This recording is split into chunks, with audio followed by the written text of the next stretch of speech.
Have you ever been staring at a triangle, trying to find its area, but you have no idea what the height is? It can be a real headache, right?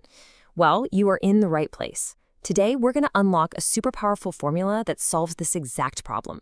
It lets you find the area of any triangle, literally any of them, as long as you know how long the three sides are. So let's get right into it. All right, so here's our game plan. First, we're going to talk about why finding a triangle's area can sometimes be a bit of a pain. Then we'll introduce the hero of the day, Heron's formula. I'll walk you through all the steps, we'll crunch the numbers on an example together, and then, this is the cool part, we'll see how this formula can tackle even bigger, more complex shapes.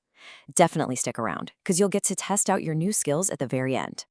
Okay, first things first, what's the big deal with finding a triangle's area anyway?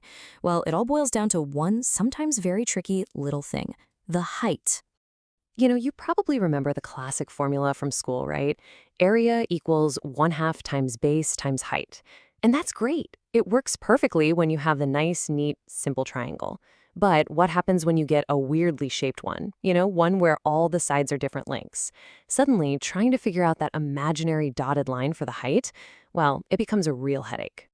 And this visual just nails the problem. Look at that right-angled triangle on the left. So easy.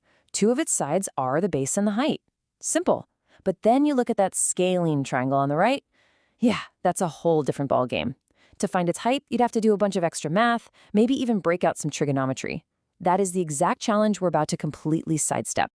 And this is where our hero enters the story. A guy named Heron of Alexandria. He came up with this absolutely genius, elegant solution for this exact situation, when you know the sides but the height is a total mystery. So here he is, Heron of Alexandria. Way back around 60 CE, this brilliant Greek mathematician and engineer gifted us this incredible tool we now call Heron's formula. I mean, just think about that for a second. This formula has been solving this exact problem for almost 2,000 years. How cool is that? And here it is, the formula itself. Now, I know, at first glance, it might look a little scary with the square root and all of the letters, but trust me, it's actually super straightforward. Basically, the area is the square root of four things all multiplied together. You've got the special value s, and then you have s minus side A, s minus side B, and s minus side C.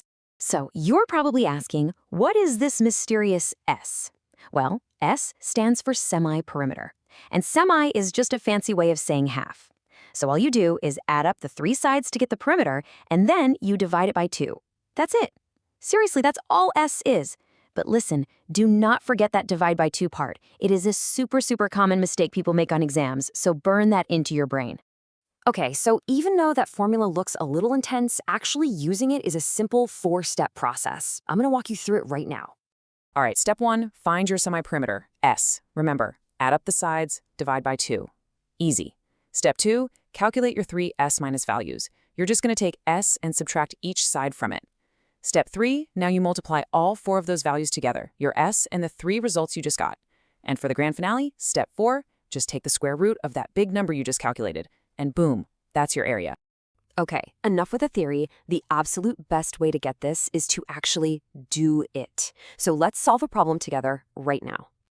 All right, here is our challenge problem. We've got a triangle. We know 2 of the sides are 8 centimeters and 11 centimeters. We don't know the third side, we'll call it C, but we do know the total perimeter is 32 centimeters.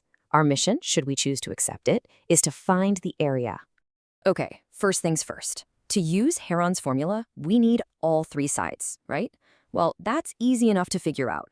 We just take the total perimeter, which is 32, and subtract the 2 sides we already know. So 32 minus 8 minus 11, that leaves us with 13. Our third side is 13 centimeters long. Awesome. Now we're ready for step 1 of our 4-step process. We need to find the semi-perimeter S. We already know the full perimeter is 32, so we just cut that in half.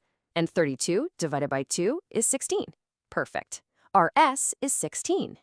All right, moving on to step 2, let's get our 3 S minus values. We take our S, which is 16, and just subtract each side 1 by 1.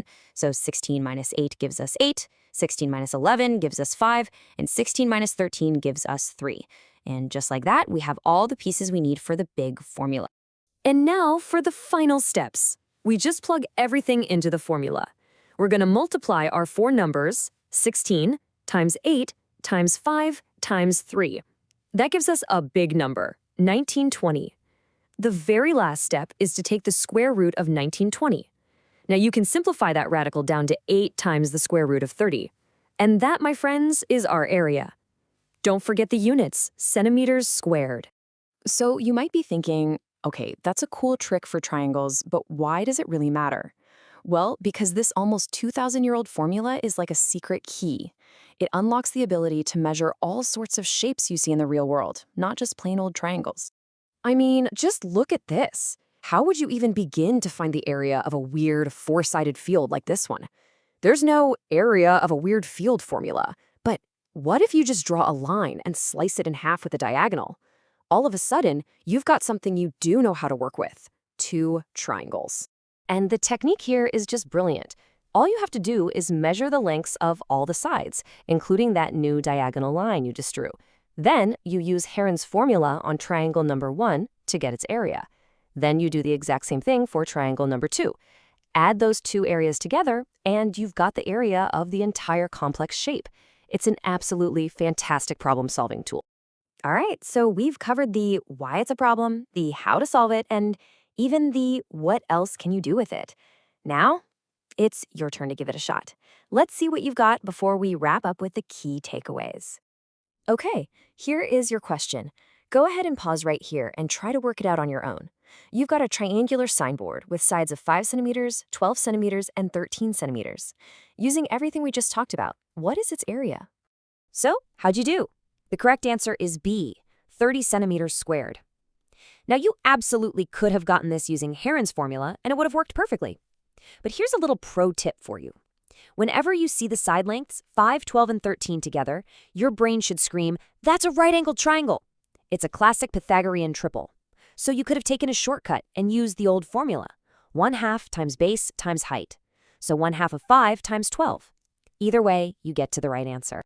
Okay, let's lock in the most important stuff. Just remember these 3 key things. Number 1, if a problem gives you 3 sides but no height, your first thought should be Heron's formula. Number 2, S stands for semi-perimeter. That means half the perimeter. Please, please, please don't forget to divide by 2. And number 3, this formula is your secret weapon for finding the area of any shape you can cut up into triangles. It's like a geometry superpower. I want to leave you with this one last thought from the mathematician Henri Poincaré. He said, "Geometry is not true, it is advantageous." And honestly, Heron's formula is the perfect example of this. It's not just some random, abstract concept from a textbook. It's a powerful, practical tool that gives you a real advantage when it comes to measuring and making sense of the world around you.